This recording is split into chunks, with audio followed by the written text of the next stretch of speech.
Siemka, ja jestem Adacho i jak doskonale wiecie, kilka tygodni temu wrzuciłem wam moje podsumowanie ponownej przygody z Dragon Ballem GT. Ale oprócz tego podsumowania samego Dragon Balla GT, porównanie również do serii Dragon Ball Daima, bo tak naprawdę Dragon Ball Daima było tą serią, która zmusiła mnie niejako do tego, żeby powrócić do tej serii z 96 roku i sprawdzić, czy ona w sumie była aż tak słaba? Co miałem powiedzieć, to powiedziałem. Dzisiejszy film jest poświęcony wam. Ze względu na to, że byłem dość ciekawy waszej reakcji. Dużo osób lubi Dragon Ball Daima. 1 kwietnia?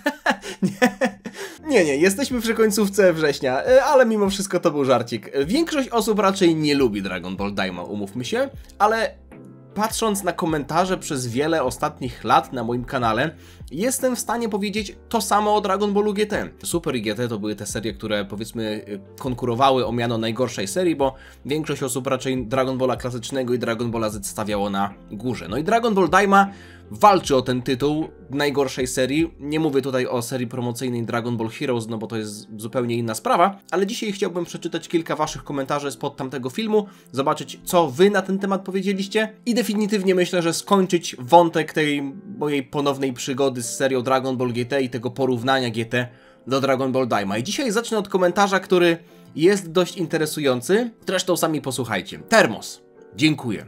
Poczułem się dzięki temu filmowi, jakbyś osobiście przyszedł do mnie, uścisnął mi dłoń i szczerze od serca przeprosił za to, co powiedziałeś w tamtej starej recenzji GT. W ogólnej konkluzji, łącząc dawną recenzję GT, potem odświeżoną recenzję po latach i na końcu ten właśnie film, wytworzyło to w mojej głowie poniższą scenkę. Jest tam sobie jakiś 30-plus-letni Stachu, który od długich lat zna i jest fanem GT. Kocha to dzieło za to, co zostało właśnie wymienione w tym filmie, chodzi o mój materiał, i jest mu z tym dobrze. Ma z tym równowagę wewnętrzną. Nagle jakiś dzieciak podskakuje do Stacha, śmieje się z niego do łez, wytyka palcem i mówi, że GT to gówno, a on sam jest debil XD. Oczywiście wyolbrzymiam przykład w kontekście do twojej osoby, ale wiesz. Staszkowi było z tego powodu smutno, że ten młodzieniec go tak potraktował i tę serię anime, ale jednak z lekkim uśmiechem i nadzieją patrzył na plecy tego młodzieńca, jak odchodził pewnym krokiem w dal i w myślach sobie powiedział: jeszcze wyjdziesz na ludzi, dorośniesz, to uspokoisz myśli i otworzą ci się oczy na wiele rzeczy. I sam odszedł w swoim kierunku. Po latach Staszek widzi... Kurwa, ja dosłownie czytam tutaj jakąś opowieść. Po latach Staszek widzi, że ktoś do niego podchodzi. To ten dzieciak, ale teraz już wyrósł i niemalże go nie poznał. Nagle on przedstawia się i chce uściskać Staszkowi dłoń. Podaje mu rękę, a z grzeczności Adam z pokorą, zbieżność imion przypadkowa, też zwróci uwagę na to, że Staszek, Stanisław, kojarzy się ze starszą osobą, taką wiecie, zasłużoną. Biedny Stanisław pracował 60 lat, zawsze był pokornym człowiekiem, a to młode pokolenie mu pluło w twarz. Od serca przeprasza Staszka za tamto zachowanie z dawnych lat i mówi, że nie miał racji co do GT. Nie miał racji, co wtedy powiedział. Staszek, patrząc na niego z takim bardzo charakterystycznym, lekkim, dumnym uśmiechem, lekko kiwając głową w aprobacie na jego słowa, zaproponował mu browara. Adam zaskoczony odparł, że... Kolega Termos chyba się za bardzo wczuł w pisanie fabuły w tym świecie. Nie wierzę ci, że cała ta scenka wytworzyła się w twojej głowie. Teraz już freestylujesz. Adam zaskoczony odparł, że z chęcią uśmiechnął się do Staszka i poszli razem na zwrotną perłę z pobliskiego sklepu. Termos, dziękuję ci za ten komentarz. Nawet zostawiłem pod nim serduszko, ale chcę sprostować jedną rzecz. Ja nie uważam, że to, co wtedy mówiłem, to było błędne. Bo ja wtedy tak myślałem. Tamta recenzja była nagrana szczerze.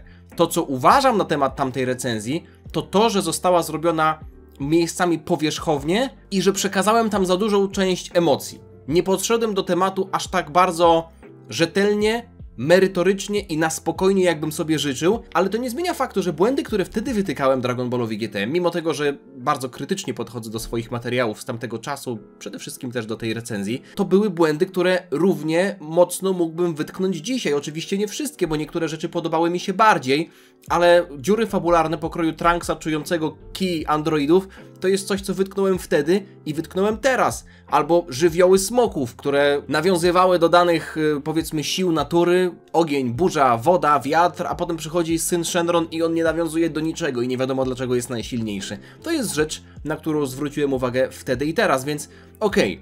Na pewno do tematu bardziej rzetelnie podszedłem teraz, natomiast raczej chodzi o to, że po latach oglądania Dragon Ballowego gówna i też po słabych wrażeniach po serii Dragon Ball Daima, Dragon Ball GT wypada lepiej.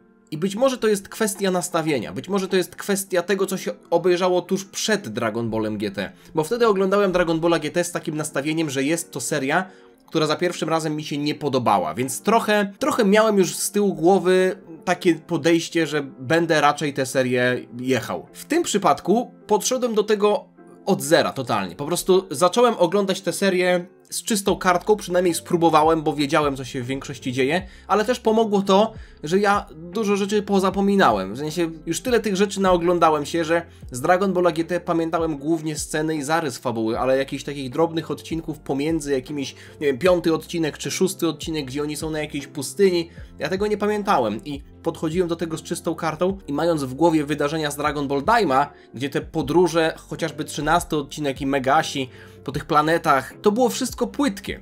A tamte odcinki z Dragon Balla GT, one wyglądały ładnie i spinały się, nawet jeśli to było tylko 18 minut odcinka, nie liczę intro, outro i tak dalej, przypomnienia co się działo tydzień temu, więc jakby 18 minut surówki. W tych 18 minutach około była w stanie się zawrzeć jakaś ładna historia z jakimś ładnym morałem czasami, albo z jakąś ładną puentą, więc to byłem w stanie docenić. Natomiast doceniam tę historię, którą napisałeś, mimo wszystko trochę przesadzona moim zdaniem. Conan nie barbarzyńca. Mi od dziecka zawsze podobała się seria GT i zawsze dziwiło mnie to, że ludzie ją krytykują. Natomiast seria Super oraz Daima to dla mnie pomyłka. Piszę to jednak z perspektywy dorosłej osoby. Dragon Ball cofnął się w kierunku młodszych widzów, ale moim zdaniem nieskutecznie, ponieważ Dragon Ball powinien być skierowany głównie do osób w wieku 35+, a nie do młodszego pokolenia, które obecnie ogląda innego rodzaju bajki. Szkoda. To jest dość ironiczne, bo tak naprawdę Dragon Ball Daima, Akio Ioku to powiedział, miał być skierowany i do młodszej widowni, i do ich rodziców, czyli do tego pokolenia, które oglądało Dragon Balla GT. Więc twórcy jakby chcieli trochę upiec dwie pieczenie na jednym ogniu, czyli zaangażować nową widownię, sprawić, żeby dzieci zainteresowały się Dragon Ballem, bo raczej to dzieci albo młodzież jest targetem, jeśli chodzi o jakieś gry, albo kupowanie jakichś, wiecie, plecaków, piórników, koszulek, zeszytów. To są wszystko rzeczy, których raczej 35-letni facet sobie nie kupi, już prędzej jakieś figurki. Natomiast tak jak słyszeliśmy właśnie, że Dragon Ball Daima miało być skierowane jednocześnie do młodych widzów jak i do ich rodziców, tak uważam, że tutaj masz rację pod tym względem, że nie wiem, co ta seria mogłaby zaoferować starym widzom. Bo rozumiem, że tutaj chodziło o to, że będziemy mieli nawiązanie do Dragon Balla GT, więc osoby, które Dragon Balla GT oglądały w dzieciństwie, będą mogły na przykład palcem pokazać i powiedzieć: wow, Super Saiyanin 4! Pamiętam jak 20... w zasadzie, kurwa, 30 lat temu prawie, jak byłem małym chłopcem, to widziałem, jak Goku też się transformuje w SSJ4. Tylko że mało osób chyba, albo nie wiem, no nie mam żadnych badań na ten temat, ale chyba w ten sposób zachowało się mniej osób, niż oni by chcieli. Bo dużo osób stwierdziło, że to jest zbyt, nawet nie tyle co oczywiste nawiązanie, co po prostu jazda na nostalgii, bo widzieliśmy też oddział żandarmów, który oczywiście nawiązywał do Dragon Balla Z i do oddziału Ginyu, ale to nie było sprytne, subtelne nawiązanie pokroju jakiegoś ukrytego easter egga, którego moglibyśmy jako fani, którzy też dawno temu oglądali Dragon Ball GT, moglibyśmy go zauważyć i docenić, tylko widzimy tutaj chamską zżynkę, która jest nam wepchnięta do gardła i takich chamskich zżynek było za dużo, więc młodsza widownia może to kupi, ale czy starsza widownia byłaby w stanie kupić, że SSJ4 pojawił się totalnie z dupy i mamy się tym jarać tylko dlatego, że to jest SSJ4? Nie. Chociaż moja nadzieja tkwi w tym. Dragon Ball Daima to był twór, przy którym pracował Akira Toriyama bardzo prężnie. To on jest odpowiedzialny za historię. Toriyama jest znany z tego, że lubił pisać luźne historie, raczej nastawione na humor i na pewne kontrastowanie jakby poważnej pozycji głównego antagonisty z niepoważnym wyglądem. Goma jest przykładem dobrego antagonisty, Majin Buu jest przykładem takiego antagonisty, w sensie mówię o dobrym przykładem takiego antagonisty. Muszę się ugryźć w język, bo to zabrzmiało tak, jakby Goma był dobrym antagonistą. Goma jest katastrofalnym antagonistą, ale jest dobrym przykładem tego kontrastu, który Toriyama lubił. Pilaf, tak jak mówię, gruby Majin Buu czy Goma. Więc śmiem twierdzić, że obecnie, jeśli Dragon Ball będzie kontynuowany, a będzie raczej kontynuowany, jeśli chodzi o mangę, to przez Toyotaro, plus też prawdopodobnie z pomocą redaktora Victorii Uchidy, który już do tej pory też co nieco dodawał do Dragon Balla Super, ale umówmy się, że szczyptę, to nie będzie to historia, która będzie miała takie same zabiegi fabularne, bo za to odpowiadał Toriyama i być może fanów już po jakimś czasie to drażniło, bo tak jak w Dragon Ball Z nadał bardzo poważny ton Namek Sagą, czy Saiyan Sagą, czy Cell Sagą, tak potem znowu mieliśmy, albo nie wiem, Dragon Ball Super też przecież, saga Future Trunksa to była saga, w której mieliśmy mroczne sceny. Więc po czymś takim powrót do antagonisty pokroju Gomy jest chyba skazany po prostu na porażkę, ale to Goma był skazany na porażkę nie tylko przez to. Do czego zmierzam? Myślę, że takich motywów, takich na przykład antagonistów w przyszłości będzie mniej, ze względu na to, że tego głównego motora napędowego, jak bardzo brzydko by to nie zabrzmiało, czyli Toriyamy, już tutaj nie ma. A to on był osobą, która forsowała tak humorystyczne wstawki, więc myślę, że Toyotaro raczej będzie się skupiał na pisaniu fabuły w klimatach sagi Granoli, zwłaszcza początków sagi Granoli, tych przebłysków z przeszłości, albo nie wiem, sagi Moro, która też przecież miała dość poważny klimat na samym początku, kiedy mieliśmy walkę na Namek i tego bym mimo wszystko sobie i wam życzył. Rafa Pelon. GT zyskało w moich oczach po wyjściu Dragon Ball Daima. Podobnie mam z polskim Wiedźminem, jak Netflix zrobił coś nowego. Myślę, że w tym jest dużo prawdy. Tak jak mówię, Dragon Ball GT oglądałem po Dragon Ballu Super, z tego co pamiętam. Jak obejrzałem Zetkę, to potem chyba obejrzałem, a może nawet było tak, że oglądałem GT, a potem oglądałem Super. To nie zmienia faktu, mówię tutaj o pierwszym moim obejrzeniu Dragon Balla GT, już jako powiedzmy świadomy licealista.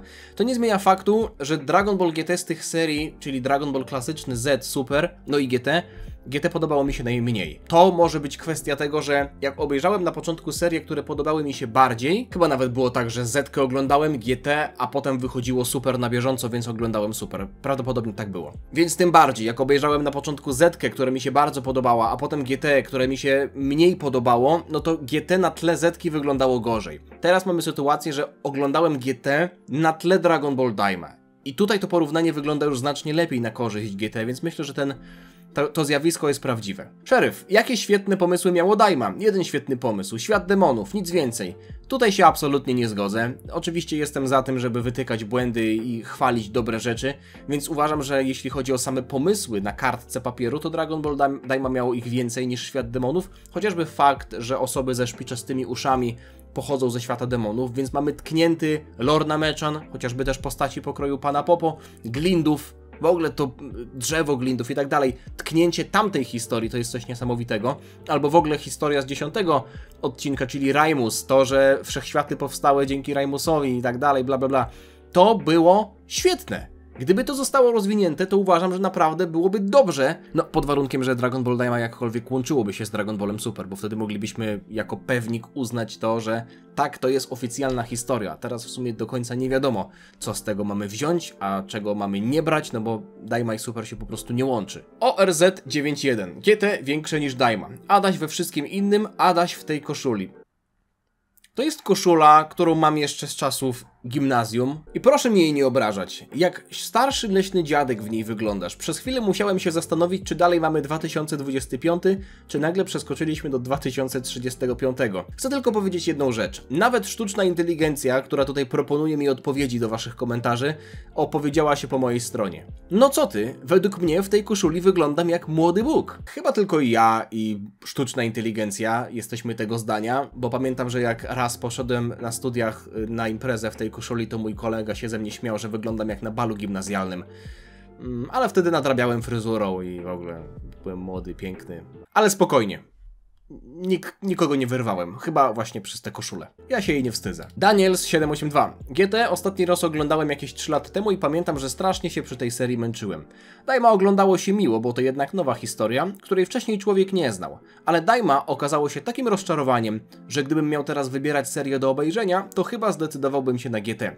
Przewagą serii Daima jest to, że jest o wiele krótsza i szybciej można ją zmęczyć, ale jednak GT lepsze niż Daima. Tak się teraz zastanawiam, słuchając tego, że Daima okazało się rozczarowaniem. Dużo osób pisało, że Daima ma niewykorzystany potencjał, że okazało się rozczarowaniem, że było tyle fajnych, porozpoczynanych wątków.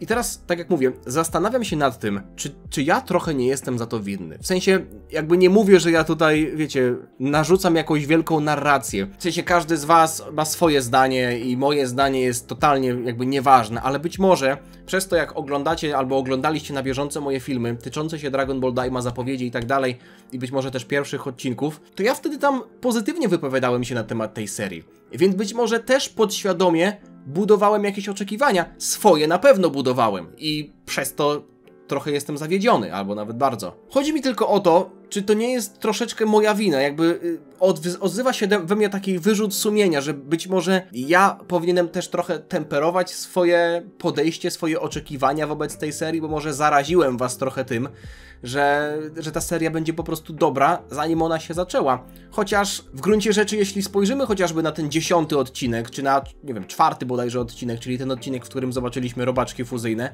no to nie jest tak, że ja to sobie wymyśliłem, więc to ta seria cały czas wodziła nas za nos, cały czas pokazywała nam rzeczy, które moglibyśmy dalej zobaczyć, w sensie rozwinięte, a tego nie zrobiła, więc z jednej strony uważam, że nastawianie się aż tak pozytywne przed rozpoczęciem Dragon Ball Daima mogło być błędem, no ale z drugiej strony ta seria sama pokazywała nam rzeczy, które były interesujące, a potem nie dowoziła, więc no w pierś się chyba nie uderzę. Tutaj przejdę do końcówki komentarza studni, bo tam jest clue. Dzięki Dragon Ball Daima w moich oczach bardzo zyskała seria Dragon Ball GT. Nie mówię, że jest idealna, ale co najmniej 3-krotnie lepsza niż Daima.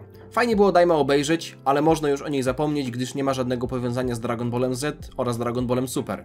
Daima jest doskonałym przykładem, że gdyby Toriyama sam pisał Dragon Balla bez redakcji redaktorów, to po prostu byłby tragiczny. Dzięki właśnie tym redaktorom Dragon Ball jest dziełem sztuki i dzięki nim możemy rozmawiać w internecie po tylu latach o tej serii. Gdyby nie oni, nawet nie wiedzielibyśmy o tej serii. Great job. Dzięki. Chcę się tutaj skupić na tym, co na początku tego fragmentu, który przeczytałem, studnie napisał, czyli możemy wyrzucić tę serię do kosza ze względu na to, że nie łączy się z Zetką i z Dragon Ballem Super, podczas kiedy Dragon Ball GT, no to była seria, która ewidentnie celowo kontynuowała historię po Dragon Ballu Z, więc wiedzieliśmy, że będzie ona się łączyć z tym, co widzieliśmy. Było to o tyle ciekawsze i o tyle przystępne, że Dragon Ball GT swoją emisję rozpoczął praktycznie chwilę po tym, jak Dragon Ball Z się zaczął, więc jak oglądało się to z tygodnia na tydzień, to można było nie zauważyć różnicy. W sensie, wiadomo, inna nazwa serii, inne intro i inne okoliczności, ale powiedzmy, że byliśmy cały czas w tym Dragon Ballowym gazie. W sensie ja nie byłem, bo wtedy tego nie oglądałem na bieżąco, ale wiecie, o czym mówię. Natomiast problemem Dragon Ball Daima jest to, że mimo tego, że ta seria mówi nam, gdzie się dzieje, czyli po walce z Majin Buu, ale przed przylotem Birusa, to ona nam nie mówi tego, czy my mamy ten przylot Birusa brać za coś, co się wydarzy później. Gdyby zostało powiedziane od początku przez twórców, że ta historia to jest co by było gdyby i traktujcie to jako byt nie łączący się z Dragon Ballem Super. Tylko, że gdyby coś takiego powiedzieli, to prawdopodobnie dużo osób stwierdziłoby, że nie ma co tego oglądać, no bo dużo osób się skupia na mandze, na anime Dragon Ball Super, to jest ta, powiedzmy, oficjalna kontynuacja, która ma się łączyć z Dragon Ballem Z, więc na niej jest skupiona uwaga. A gdyby zostało powiedziane z góry, że Dragon Ball Daima to jest taka poboczna historyjka, która się nie łączy z Dragon Ballem Z, znaczy z Dragon Ballem Super, no bo z Z-ką się łączy, chociaż tam też miesza w niektórych wydarzeniach, chociażby Marba, która stworzyła Majin Buu, albo Arinsu, która jest na polu Vegety, który eksplodował. Taki ruch twórców myślę, że byłby w porządku wobec osób, które będą oglądać Dragon Ball Daima, ale ostatecznie sprawiłby, że mniej osób będzie oglądać Dragon Ball Daima, bo po prostu nie będzie zainteresowana historią, która nie łączy się z Dragon Ballem Super. Podejrzewam, że tak mogłoby być. Natomiast na pewno te osoby, które oglądałyby dalej Dragon Ball Daima, w tym ja, wiedziałyby, że te wszystkie sytuacje, które tam się wydarzą, one nie muszą się łączyć z Superką, więc jakbym zobaczył Vegeta SSJ3, czy nawet Goku SSJ4, którego geneza w Dragon Ball Daima jest znikoma, jest po prostu słaba, no nie ma jej, więc tutaj co tu oceniać, to przynajmniej wiedziałbym, że okej, to jest inna historia, to jest inna linia czasowa, to się nie musiało wydarzyć potem, jak Beerus walczył z Goku, to nie było tak, że Goku zapomniał o SSJ4, czy po prostu tego nie użył specjalnie, więc byłoby to łatwiejsze do przetrawienia. Pomidorowa armata. Myślicie, że Daima mogłaby być dużo lepsza, ale wszystko to, co wyszło, powstało z nadzwyczajnego pośpiechu, by pokazać Toriyamie dzieło, gdy był umierający? No z tego co wiemy, to śmierć Toriyamy nastąpiła nagle, więc to nie było tak, że oni wiedzieli, że to się zbliża. Raczej ta teoria tutaj przez ciebie postawiona nie jest prawdziwa, natomiast i tak uważam, że gdyby tak było, że tutaj jakiś był pośpiech, to i tak źle świadczyłoby o serii, która była tworzona już 6 lat temu bodajże. Z tego co pamiętam, to w jednym wywiadzie Akio Ioku albo ktoś inny powiedział, że Dragon Ball Daima, pomysł na Dragon Ball Daima powstał około 6 lat temu, czyli mniej więcej jak Broly miał swoją premierę i tam w dodatku do Blu-raya z Brolim w czerwcu bodajże 2019 roku została umieszczona wypowiedź jednego z reżyserów, twórców tamtego filmu, chociaż może nawet to w ogóle był Akio Ioku, już nie pamiętam dokładnie, że pracują nad kolejnym filmem, czyli nad Super Hero w tamtym czasie. Więc jak się okazało, Super Hero, pomysł na Super Hero i pomysł na Dragon Ball Daima powstał mniej więcej w tym samym czasie. 20 odcinków było tworzone przez tyle lat. No wiadomo, że nie do teraz, no bo już mamy powiedzmy rok po premierze Dragon Ball Daima, ale przez... Dobra, powiedzmy, że już na przykład 3 albo 3,5, bo wiadomo, że na pewno nie równo 5 lat, ale sam fakt, że oni mówili o tym, że zaczęli animować tę serię, zanim ona została dokończona, zanim ona została do końca napisana, to świadczy o tym, jak momentami, jak miejscowo, bo wiemy tylko powiedzmy w szczątkach tej całej sytuacji, jak źle wyglądała organizacja pracy. Mimo wszystko nie sądzę, żeby to było związane z pośpiechem, związanym z, jak to napisałeś, umierającym Toriyamą, no bo tak jak mówię, ta śmierć była nagła i nikt się tego nie spodziewał. Mimo wszystko i tak moim zdaniem największym ciosem jest to, że powiedzieli, że Dragon Ball Daima miało premierę w 2024 roku, no na jesień, w 40-lecie Dragon Balla, to wyszło przypadkowo. Że to nie było planowane.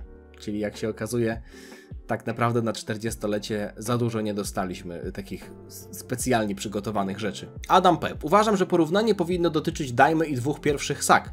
Fabularnie są najbardziej podobne. Mamy szukanie nowego zestawu kul i eksploracja świata. Raz kosmosu, raz świata demonów. Mamy antagonistę, który wymusza na Goku nową transformację SSJ4. Raz jest to Baby, a raz Goma. Bez sensu porównywać Daimę z Super 17 czy Smokami, bo tutaj nie ma punktów stycznych. Tak, tylko że to nie chodziło o to, żeby porównywać podobne sagi, tylko żeby porównać serię. Te porównania do Dragon Ball GT pojawiły się ze względu na to, że w Dragon Ball Daima były oczywiste rzeczy nawiązujące do Dragon Balla GT, więc wtedy zacząłem się zastanawiać, czy seria Dragon Ball GT była aż tak słaba, jak ją zapamiętałem. I była średnia. W sensie, na pewno najgorszą sagą Dragon Balla GT była saga Super 17. Ona jest gorsza niż Dragon Ball Daima, ale jak oglądaliście mój ranking sag, to wiecie, że i sagę poszukiwania czarnogwiezdnych smoczych kul, i sagę smoków dałem nieco wyżej niż Dragon Ball Daima, natomiast saga Baby'ego już była o poziom wyżej. Więc tak, można powiedzieć, że te dwie pierwsze sagi polegały na czymś podobnym, a dwie ostatnie sagi nie, ale tutaj nie chodziło o to, żeby porównywać podobne sagi, tylko żeby po prostu porównać dwie serie. Równie dobrze mógłbym porównać Dragon Balla GT i Dragon Balla Super, mimo tego, że sagi wyglądają zupełnie inaczej. Trochę na uboczu, podziwiam ewolucję kanału. Od studenciaka, co w t-shircie przy piwie luźno na spontanie komentuje DB, rzucając jakieś cringe'owe żarty, do poważnego człowieka w koszuli robiącego niuansowanie analizy Dragon Balla. To nie jest złośliwość ani krytyka. Po prostu czasem lubię wrócić do twoich starych filmów, na przykład żeby przypomnieć sobie Multiverse czy Dragon Ball Heroes i widać ostro tę ewolucję. Adam, dziękuję ci za miłe słowa, natomiast lepiej byłoby, gdybyś się nie chwalił tym, że oglądasz moje filmy, bo jeszcze wezmę cię za masochistę. Cheat M. Ja nie mogę się zgodzić, że GT jest lepsze niż Daima, bo GT jest jedynym anime w historii, które mnie znudziło tak bardzo, że zasnąłem. Co prawda na drugim odcinku, po czym nie wróciłem do tej serii, ale jednak jest to w miarę istotny aspekt w moim osobistym rankingu. Może kiedyś obejrzę całość, ale jak na razie GT jest dla mnie najniższą półką. Sorry not sorry.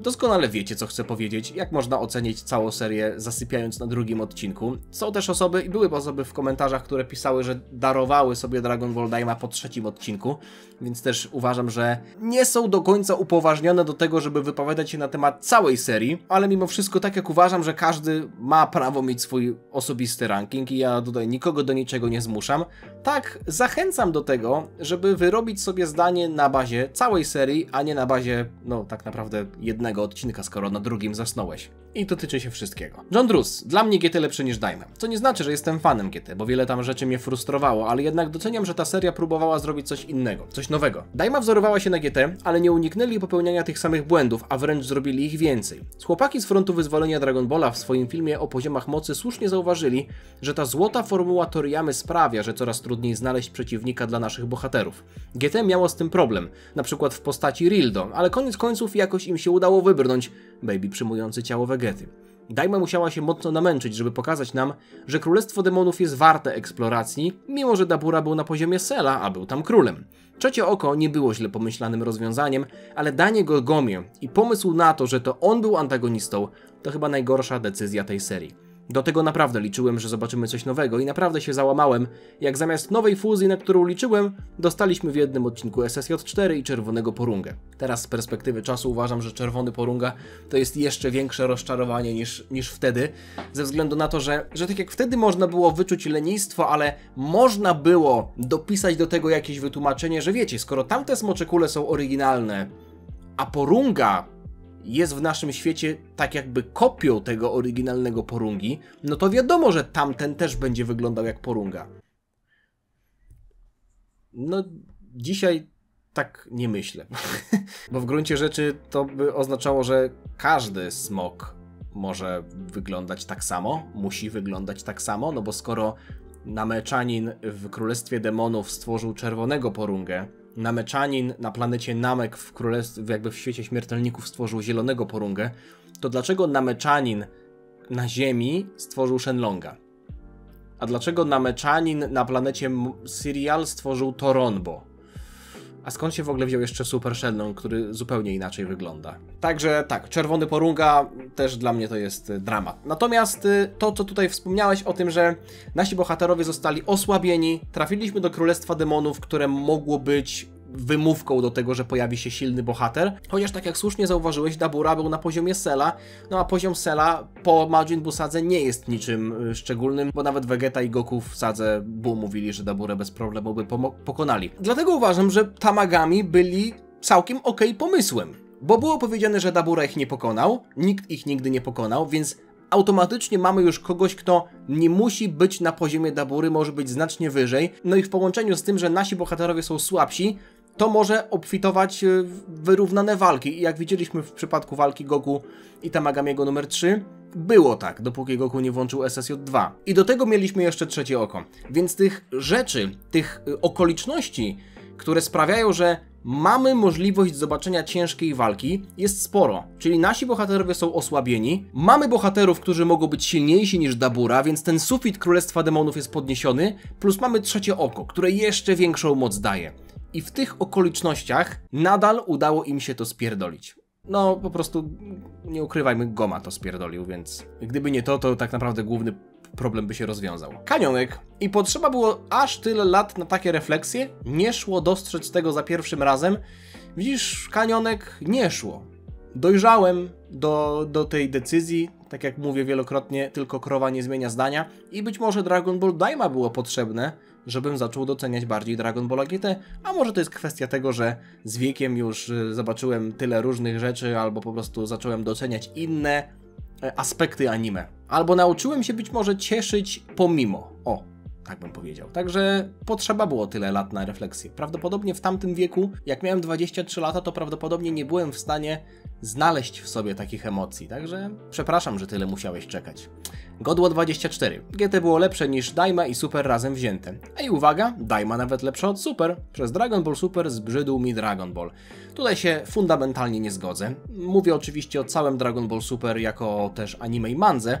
Jeśli bierzemy pod uwagę pierwsze sagi, animowane, nie mówię tutaj o kinówkach Battle of Gods i Resurrection of F, tylko po prostu sagi animowane, włącznie z sagą Szampy, to zgodzę się, że jest to słabe. Oczywiście saga Birusa jest najlepsza ze względu w ogóle na postać Birusa, ale saga Resurrection of F i potem saga Szampy to są słabe rzeczy. Oczywiście też z momentem Goku i Hita to zdecydowanie za mało, żeby to wywindować wyżej niż jakiś tam tier C w mojej tier liście. Natomiast saga Blacka, uważam, że to była ciekawa fabuła. Saga Turnieju Mocy budziła ekscytację, no a potem sagi mangowe ja je oceniam na plus. W sensie miały swoje minusy, już o tym setny raz nie będę mówił, ale nie widzę naprawdę przestrzeni, w której Dragon Ball GT mogłoby jakkolwiek zbliżyć się na przykład do sagi Moro. Ja rozumiem, że Baby, Sufulianie albo w ogóle SSJ4 jako sajańska odpowiedź na walkę z Sufulianinem, który przyjął ciało Sajanina i nienawidzi Saiyan, więc mamy tutaj świetne powiązanie.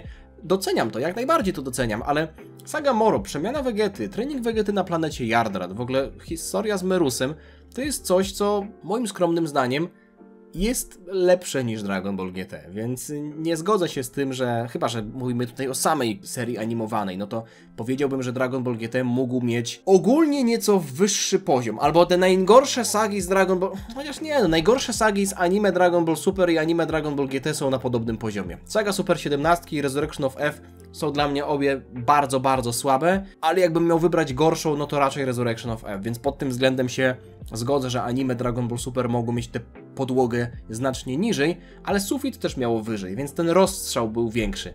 No, jak tam wolicie. Możecie mi w komentarzu w sumie napisać, jestem ciekaw waszego zdania, już nie porównując Daima i GT, ale czy wolicie Dragon Ball Super, czy wolicie Dragon Ball GT? Możecie ugryźć Dragon Ball Super jako anime, możecie też wziąć pod uwagę kinówki Broly i Super Hero, no bo one też są spod szyldu Dragon Ball Super, ale moim zdaniem najlepiej byłoby wziąć wszystko, no bo manga to też jest jakby lwia część tej historii, moim zdaniem najlepsza część, więc zostawienie jej gdzieś tam w tyle, nie branie jej pod uwagę byłoby trochę niesprawiedliwe. Ignifier, sam nie wiem. Wcześniejsza recenzja GT wydawała się bardziej szczera i prawdziwa, a obecna była takim bardziej głaskaniem po główce fanów GT i zagranie na nosie Daimy.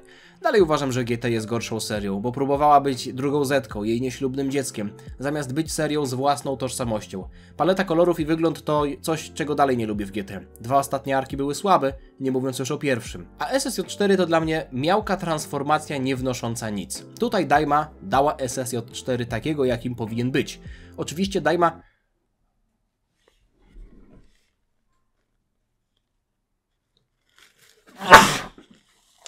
Jak kicham, to znaczy, że ktoś kłamie. Wiesz co? Jakby szanuję, że każdy ma swoje zdanie, szanuję. I nawet wierzę ci w to, co napisałeś, ale jest mi trudno przetrawić to, że ktoś może mówić, że SSJ4, ja rozumiem, że ogon był z tyłka wyciągany, mówię tutaj o Dragon Ballu GT, ale SSJ4 jako transformacja niejako manifestująca tę pierwotną sajańską moc, której Baby tak nienawidził, i Goku, który transformował się w tę moc, patrząc na ziemię, miejsce, w którym się wychował, samo to już ma 10 razy większą głębię niż to, co stało się w Dragon Ball Daima z Super Saiyanem 4. Bo tam nie stało się nic praktycznie. Można wręcz powiedzieć, że nieskończenie razy większą głębię ma tamto, bo Goku nie dość, że dostał tę moc za darmo od Newy, nie wiadomo o co chodziło, to na końcu powiedział, że trenował. I że wiedział, że może to zrobić, ale nie potrafił. A dlaczego akurat to było SSJ4 w przypadku Dragon Ball Daima?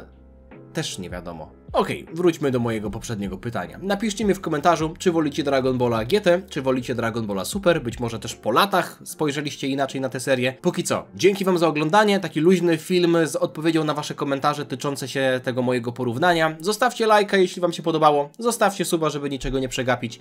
Dzięki jeszcze raz, miłego dnia wam życzę i widzimy się niebawem. Trzymajcie się, na razie, cześć. Dziana.